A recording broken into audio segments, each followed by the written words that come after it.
কাকিমা, আমাকে আরেকটু খেতে দাও। আমি সেই কবে থেকে বসে আছি। কাকিমা, কাকাবাবুকে বলো না কিন্তু, না হলে আমাদের এসব করা আর হবে না। জাম্বুরা খেতে খুব মজার। আমি রোজ আসবো কিন্তু। আমি মলয়, ইন্টারে পড়াশোনা করি। পৌষ সংক্রান্তির দিন প্রায় সব বাড়িতেই পিঠেপুলি তৈরি করা হয়। পাটিসাপটার গন্ধে সারা বাড়ি মোমো করতে থাকে। এই পিঠেপুলি পরিচিতদের মধ্যে বিনিময় করে অধিকাংশ বাঙালি পৌষ সংক্রান্তি পালন করে। আমার এক দূর সম্পর্কের কাকিমা অসাধারণ পিঠেপুলি বানাতে পারে।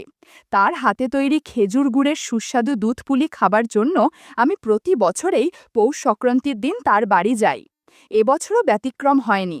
তবে এই বছরের দুধ পুলির স্বাদটা সম্পূর্ণ ভিন্ন পেলাম। এই রকমের দুধ পুলি আমি জীবনে খাইনি। এই প্রসঙ্গে জানিয়ে রাখি, কাকিমার বয়স এই মুহূর্তে প্রায় ৪৫ বছর, কিন্তু সে এখনও সুন্দরভাবে নিজের যৌবন ধরে রেখেছে, যার ফলে তার বয়স ৩৫ বছরের বেশি মনেও হয় না। কাকিমার ২০ বছর বয়সী একটি অসাধারণ সুন্দরী মেয়ে আছে। মেয়েটির নাম নবনীতা। যদিও নবনীতা আমার খুড়তুতো বোন, অথচ ওর সৌন্দর্য দেখলে আমার মন ভরে যায়। এদিকে কাকিমাকে দেখে মুহূর্তের জন্যেও মনে হয় না নবনীতা তারই মেয়ে। কাকিমার গাছের জাম্বুরা যথেষ্ট বড় আর আকর্ষণীয়, মনে হয় অনেক সুস্বাদুও হবে। প্রায় ১ বছর হলো কাকুকে ব্যবসা সংক্রান্তে প্রায় বাহিরে থাকতে হয়। মনে হয় কাকু তাকে বেশি একটা সময় দিতে পারেন মা। এজন্য ইদানিং কাকিমা যেন আমার দিকে একটু বেশি টাকাতাকি মরার চেষ্টা করছে।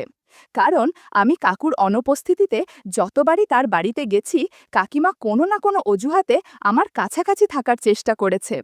আমার অবশ্য নবযুবতী নবনীতাকে কল্পনা করি, তাই আমি প্রায়শই ওদের বাড়ি যাচ্ছি। এবং নবনীতা যখনই আমার সামনে বসে আমার সাথে কথা বলে, আমি কামনার দৃষ্টিতে তাকিয়ে থাকি। কপাল ভালো থাকলে অনেক না বলা জিনিসের দেখা পাই। কাকিমা বাড়িতে প্রায় সময়ই পুরনো ফিনফিনে শাড়ি আর ব্লাউজ পরে থাকে। কাকিমার শাড়ির আঁচল অনেক সময়ই অগোছালো হওয়ার ফলে একটু অন্যরকম লাগে। কাকিমাকে এরকম দেখে মাঝে মাঝেই রাতে তার কথা কল্পনা করি। কাকিমার সাথে গল্প করার ইচ্ছে হয়, কিন্তু লোকলজ্জার ভয়ে অনুমতি ও সহমতি ছাড়া আমি নবনীতা অথবা কাকিমা কারোর দিকে এগোবার সাহস পাচ্ছিলাম না। এবছর পৌষ সংক্রান্তির কয়েকদিন আগে কাকিমা আমায় পিঠেপুলি খাবার জন্য আমন্ত্রণ করল। আমার মন কাকিমার হাতের তৈরি দুধ পুলি পিঠা খাবার জন্য আগে থেকেই ছটপট করছিল। তাছাড়া নবনীতাকে দেখার আকর্ষণ তো ছিলই, তাই আমি এক বাক্যে কাকিমার আমন্ত্রণ স্বীকার করে নিলাম। ওই দিন আমি ঠিক সময়ে কাকিমার বাড়ি গেলাম। জানতে পারলাম নবনীতা নাটি তার কোনো এক বান্ধবীর বাড়ি গেছে এবং বিকেলের আগে ফিরবে না। নবনীতাকে দেখার ইচ্ছে পূরণ না হওয়ার ফলে আমার মনটা একটু ভেঙে গেল। কিন্তু তখন আমি ঘুণাক্ষরেও ভাবতে পারিনি এক নতুন বিস্ময় আমার জন্য অপেক্ষা করছে। কাকিমা খুব যত্ন করেই আমায় পিঠে ও পাটিসাপটা পিঠা খাওয়ালো। কিন্তু এই বছর কি হলো, কাকিমার হাতের তৈরি সুস্বাদু দুধ পুলি তো পেলাম না। আমি কাকিমাকে জিজ্ঞেস করলাম, কাকিমা, এবছর দুধ পুলি বানাওনি? আমায় খেতে দিলে না তো?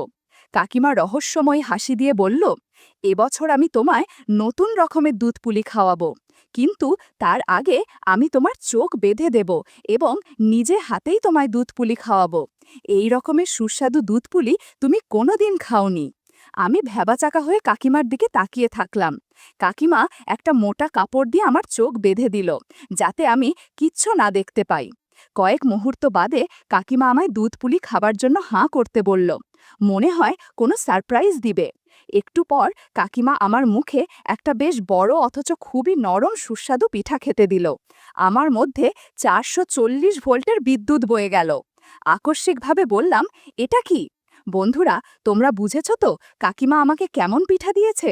আমি কাকিমার আওয়াজ শুনতে পেলাম। এই সম্পূর্ণ নতুন ধরনের দুধ পুলি তোর কেমন লাগছে বাবু? এই রকমের দুধ পুলি জীবনে খাসনি, ঠিক তো? আমি বললাম, এর আগে যত পিঠা দিয়েছিলে এটাই সবগুলো সেরা। এরকম পিঠা খাবার কথা আমি অনেক দিন ধরে তোমাকে বলবো বলে ভাবছিলাম, কিন্তু সাহস পাচ্ছিলাম না। কাকিমা বলল, অন্য বছরের দুধ পুলি পিঠার চেয়ে এটা তো নিশ্চয়ই অনেক ভালো লাগছে, তাই তো? এখন নবনীতাও বাড়িতে নেই, তুই নিশ্চিন্তে পিঠা খা, তোর জন্য আরও হরেক রকমের পিঠা আছে। আমি স্বপ্নেও ভাবিনি এই রকমের পিঠা খেতে পাবো। এটা তো পিঠে বা পাটিসাপটার চেয়ে লক্ষগুণ সুস্বাদু। আমি কাকিমাকে আমার চোখের বাঁধন খুলে দিতে অনুরোধ করলাম, যাতে নিজ চোখে দেখতে পারি। কাকিমা হাসতে হাসতে বলল, আমি লক্ষ্য করেছিলাম তুই মাঝে মধ্যেই আমার দিকে আর চোখে তাকিয়ে থাকিস। আমি বুঝতে পেরেছিলাম তুই পিঠে খেতে চাস, কিন্তু বলতে পারছিস না। তখনই ঠিক করলাম আমি একদিন তোর মন মতো পিঠা দিব। এইবার আমি তোর চোখ খুলে দিচ্ছি, তুমি যতক্ষণ ইচ্ছে দেখতে পারিস। কাকিমা আমার চোখের বাঁধন খুলে দিল। চোখের সামনে কাকিমার এই নতুন রূপ আমায় মুগ্ধ করে দিল। কাকিমা আমাকে বলল, তোকে দুধপুলি পিঠা দিয়েছি, তুই আমাকে একটা পাটিসাপটা পিঠা খাইয়ে দে, অনেক ভালো লাগবে আমার। তোর কাকু সারা দিন ব্যস্ত থাকে, তাই সে কিছুই করতে পারে না। তোর সাথে সময় কাটিয়ে আমার একটু ভালো লাগছে। নে, এখন পাটিসাপটা পিঠা আমাকে দে। আমি খুব যত্নে একটা পাটিসাপটা পিঠা কাকিকে খাইয়ে দিলাম। বন্ধুরা, ইউটিউবের কড়া নিয়মের কারণে কিছু বিষয় সরাসরি বলা যাচ্ছে না। তোমরা কমেন্টে দেয়া লিঙ্ক থেকে আমার ওয়েবসাইট ভিজিট করো, সেখানে একদম খোলামেলা গল্প দেয়া আছে, যেগুলো ইউটিউবে পাওয়া যায় না। এভাবে 50 মিনিট কেটে গেল। এদিকে ঘরটা এলোমেলো হয়ে গেছে। এক পাশে কাকিমা পেটিকোট পরে আছে, তো অন্য পাশে ব্লাউজ। কাকিমা বলল, তুই গিয়ে স্নান সেরে নে, আমি ততক্ষণে ঘর গুছিয়ে নিচ্ছি। তুই বের হবার পর আমি স্নানে ঢুকব। ওদিকে নবনীতার ফিরে আসার সময় হয়ে এসেছে। কাকিমার কথা শুনে আমি স্নান সেরে নিলাম। এরপর কাকিমাও স্নান সেরে ফ্রেশ হলো। কিছুক্ষণ বাদে নবনীতা বাড়ি ফিরল এবং আমার পাশে বসে পড়ল। নবনীতাকে দেখে আমার মন আনন্দে ভরে গেল। কাকিমা নবনীতাকে আমার সাথে কথা বলতে বলে ঘরের কাজের জন্য উঠে গেল। নবনীতা কোনোদিনই আমায় দাদা বলে সম্বোধন করত না, মলয় বলেই ডাকত। কাকিমা চলে যাবার পর নবনীতা ফিস ফিস করে আমায় বলল, মলয়, কেমন পিঠে খেলি? নতুন রকমের দুধপুলি পিঠা নিশ্চয়ই খুব উপভোগ করেছিস, তাই না? আমি ভ্যাবাচাকা হয়ে বললাম, হ্যাঁ, কাকিমা পিঠেগুলো খুব সুন্দর বানিয়েছে। নবনীতা বলল, আর ন্যাকামি করিস না তো, অনেকক্ষণ ধরেই তো পিঠা খেলি। আমি বন্ধুর বাড়ি গিয়েছিলাম ঠিকই, কিন্তু বন্ধু বাড়িতে ছিল না, তাই তখনই বাড়ি ফিরে এসেছিলাম। আমি জানলার ফাঁকা দিয়ে দেখলাম খুব আনন্দ নিয়ে দুধপুলি পিঠা খাচ্ছিস। আমি কোনো রকম বাধা না সৃষ্টি করে জানলার ফাঁকা থেকে সব কিছু দেখেছি। মলর, তোকে আমি অনুরোধ করছি, তুই মাঝে মাঝেই আমাদের বাড়িতে এসে মায়ের সাথে একটু সময় কাটাস। আশা করি তাতে তুই আপত্তি করবি না। তবে একটা কথা, তোকে খুড়তুতো বোনের কথাটাও মাথায় রাখতে হবে। তুই নিশ্চয়ই আমার হাতে দুধপুলি পিঠা খেতে দ্বিধা করবি না। আমি মায়ের থেকে ভালো পিঠা বানাতে পারি। প্রথমবার নবনীতার মুখ থেকে এমন কথা শুনে আমি একটু হতবম্ব হয়ে গেছিলাম, তবে সাথে সাথেই নিজেকে সামলে নিয়ে বললাম, নবনীতা, তোর যখন সময় হবে আমাকে বলিস, আমি তখনই চলে আসব। এমন সুযোগ পাওয়া তো ভাগ্যের কথা। সেদিন ওদের সাথে কিছুক্ষণ সময় কাটিয়ে বাড়িতে চলে গেলাম। পরের দিন সকালবেলায় নবনীতা আমায় ফোন করে জানালো, কাকিমা বাপের বাড়ি চলে গেছে, অতএব আমি নির্দ্বিধায় তার বাড়ি যেতে পারি। তবে আসার সময় আমি যেন খানিকটা ভ্যাসলিন আর বিদেশি বেলুন নিয়ে যাই। আমি নবনীতার কথা মতো সব জিনিস নিয়ে তার বাড়িতে হাজির হলাম। ওই দিন নবনীতাকে আমি সম্পূর্ণ ভিন্ন রূপে দেখতে পেলাম। ওই সময় ও কাকিমার একটা নাইটি পরেছিল। নাইটিটা মনে হয় কাকাবাবু কাকিমার জন্য এনেছিলেন, কিন্তু কাকিমা হয়তো এটা আর ব্যবহার করে না। নাইটিটা সিল্কের হালকা রঙের ছিল, যে কারণে আলো ছায়ার উপস্থিতি চোখে বাঁধছিল। নবনীতা আমায় নিয়ে গিয়ে সোফায় বসালো এবং আমার পাশে বসে পড়ল। নবনীতা মুচকি হেসে বলল, সেদিন আমার হাতের পিঠা খেতে পারিসনি, আজ তোর জন্য সুস্বাদু দুধপুলির পিঠা তৈরি রেখেছি, দেখ তো পিঠাগুলো কেমন রে।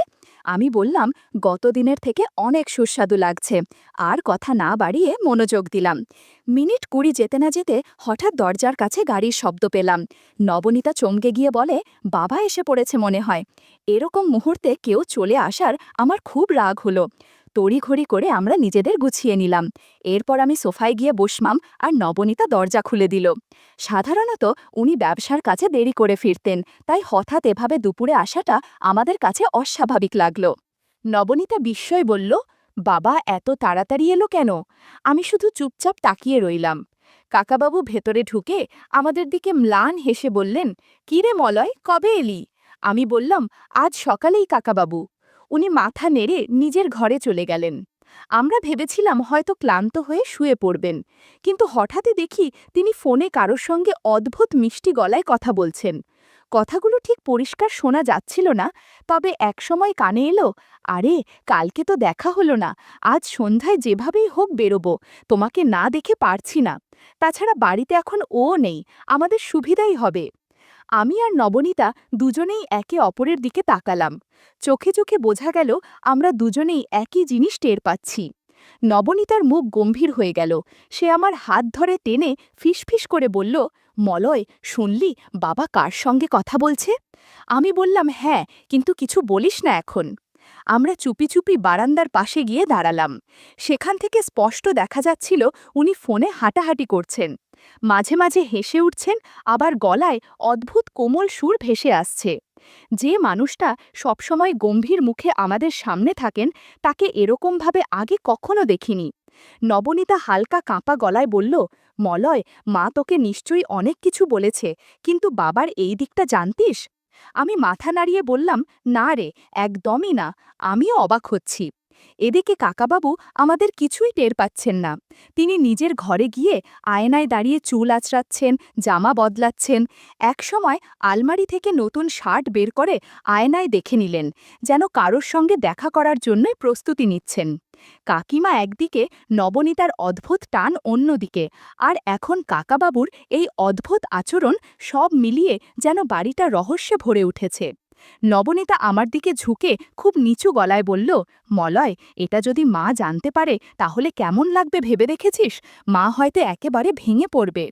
আমি ওর চোখের দিকে তাকিয়ে শুধু বললাম, এই বিষয়টা আপাতত আমাদের মধ্যেই থাকুক, সময় হলে ঠিক বোঝা যাবে কি করতে হবে। কিছুক্ষণ পর কাকাবাবু বাইরে বেরিয়ে গেলেন। কাকাবাবু বের হতেই নবনীতা হঠাৎ আমার দিকে তাকিয়ে বলল, মলয়, বাবাকে এভাবে ছাড়লে হবে না, আমি জানতে চাই উনি আসলে কোথায় যাচ্ছেন। আমি একটু ইতস্তত করছিলাম, কিন্তু কৌতূহলবশত আমি আর না করলাম না। আমার খুব জানতে ইচ্ছে হলো, বাড়িতে এত সুন্দর আকর্ষণীয় বউ রেখে কার সাথে দেখা করতে যাচ্ছেন কাকাবাবু। নবনীতা তাড়াতাড়ি তার স্কুটি বের করল, আর আমি পিছনে বসলাম। কাকাবাবুর গাড়িটা কিছুটা দূরে এগিয়ে যাচ্ছিল, আর আমরা যথাসম্ভব লুকিয়ে তার পিছু নিলাম। রাস্তাটা ফাঁকা ছিল, বাতাস আমাদের কানে শোঁ শোঁ শব্দ করছিল। প্রায় আধ ঘন্টা চলার পর দেখি গাড়িটা একটা ফার্ম হাউসের সামনে ঢুকে থামল। জায়গাটা নির্জন, চারপাশে গাছগাছালি আর বড় গেট। আমরা একটু দূরে স্কুটি লুকিয়ে রেখে ধীরে ধীরে এগোলাম। গেটটা আধখোলা ছিল, তাই ভেতরে উঁকি দিতে অসুবিধা হলো না। যা দেখলাম তাতে বুক কেঁপে উঠল। গাড়ি থেকে নামলেন কাকাবাবু। সেখানে আরেকটা সিএনজি রাখা ছিল, সেটা থেকে নামল পাশার বাড়ির রীতিকা কাকিমা। মুখে হালকা লাজুক হাসি, কিন্তু চোখে এমন এক উজ্জ্বলতা যা সব কিছু বলে দিচ্ছে। পরনে লাল সিল্কের শাড়ি আর মেহেরুন কালারের স্লিভলেস ব্লাউজ। রীতিকা কাকিমাকে দেখে আমার চোখ ছানা বড়া হয়ে গেল। এই সৌন্দর্যেই কাকাবাবু মুগ্ধ হয়েছে তা বুঝতে বাকি রইল না। নবনীতা হঠাৎ বলল, দেখছিস তো, আমি জানতাম কিছু একটা আছে। আমি ওর কথায় শুধু হুঁ হুঁ করেই যাচ্ছি, কিন্তু মন ছিল রীতিকা কাকির দিকে। ওরা ফার্ম হাউসের ভেতরে ঢুকল। আমরাও সাহস করে কাছে গিয়ে জানালার পাশের থাই গ্লাসে চোখ রাখলাম। কাজটা একমুখী ছিল, ভেতরে সব দেখা যায়, কিন্তু বাইরের দিকে কেউ দেখতে পাবে না। ভেতরে যা চলছিল তাতে আমাদের চোখ স্থির হয়ে গেল। রীতিকা কাকিমা কাকাবাবুর খুব কাছাকাছি চলে এসেছে। সব কিছুতে যেন গোপন এক উৎসবের আয়োজন। বন্ধুরা, ইউটিউবের কড়া নিয়মের কারণে কিছু বিষয় সরাসরি বলা যাচ্ছে না। তোমরা কমেন্টে দেয়া লিঙ্ক থেকে আমার ওয়েবসাইট ভিজিট করো, সেখানে একদম খোলামেলা গল্প দেয়া আছে, যেগুলো ইউটিউবে পাওয়া যায় না। আমি আর নবনীতার নিঃশ্বাস আটকে তাদের দেখছিলাম। আমি নবনীতাকে বললাম, এজন্যেই কাকাবাবু এখন আর তোমার মায়ের সময় দেয় না। কিন্তু নবনীতা আমার কথা শুনছে না, ভেতরের দৃশ্য দেখে অদ্ভুত আচরণ করছে। বিষয়টি বুঝতে পেরে আমিও ওকে নিয়ে বাড়ির পিছের স্টোর রুমে চলে গেলাম দুপুরের বাকি কাজ সম্পূর্ণ করতে। একদিকে কাকাবাবু আর রীতিকা কাকি, অন্যদিকে আমি আর নবনীতা। বেশ ভালোই কাটছিল সময়টা।